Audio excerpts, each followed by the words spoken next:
you hear me, people of Mount Vernon?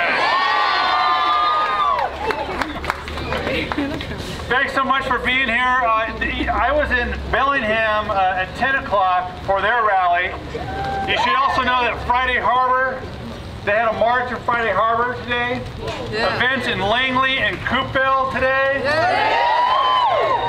An event in Everett and Linwood today. Yeah. Those are just the areas that I have the privilege to represent. And now here in Mount Vernon, this is just, 7 of the events of around 750 taking place all over the United States and in some places around the world to protest these inhumane policies that the Trump administration has. So thank you all for being out here.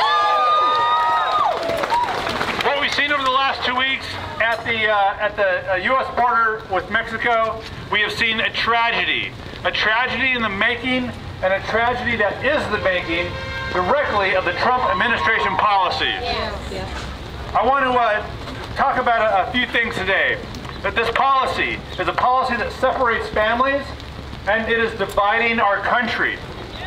This policy is ensuring that families now can stay reunited so long as they're in detention indefinitely. That announcement was made last night. The Trump administration is going to keep families together in detention. So it's getting worse, not better. We need to resist zero tolerance. We need to reunite families. And we need to remember what this country stands for. We need to replace deterrence with compassion. We need to replace callousness with humanity. And we need to replace talk of a border wall with more talk of the Statue of Liberty and the freedom that she represents to everybody around the world.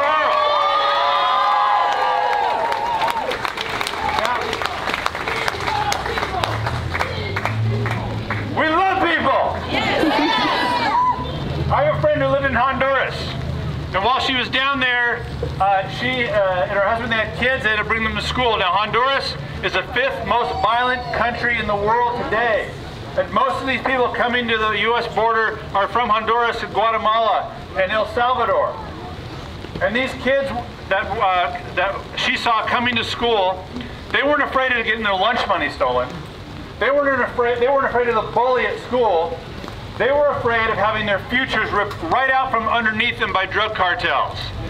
This is why folks are coming to the country, are coming to the United States. They're fleeing violence in their own countries. And they're being met by an inhumane policy at the U.S. border. And that is wrong. Absolutely wrong. I think I want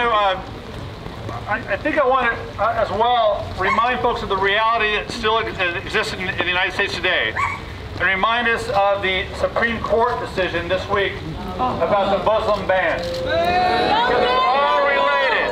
It's all related. This Muslim ban, the reality is, it is keeping families separated as well. I'm thinking of the Somali family in Snohomish County.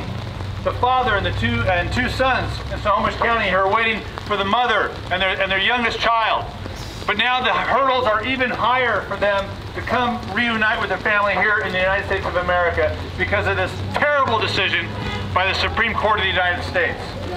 So it's not just the family separation policy and the zero tolerance policy that we need to be thinking about. We have to be thinking about humanity in all of our policies in the United States. I want to end with a quote from President John F. Kennedy from 1961. In the letter that he sent, if I can just separate my wet pieces of paper here.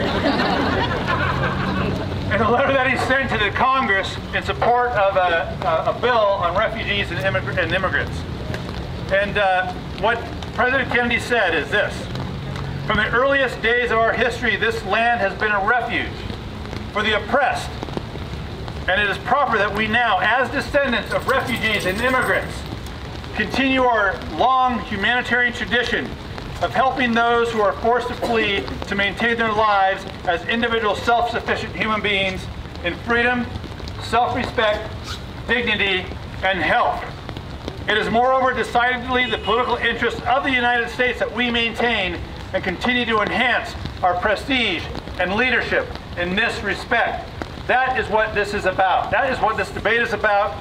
We need to heed these words, and while the president this weekend is at his golf and country club in New Jersey, he needs to heed these words.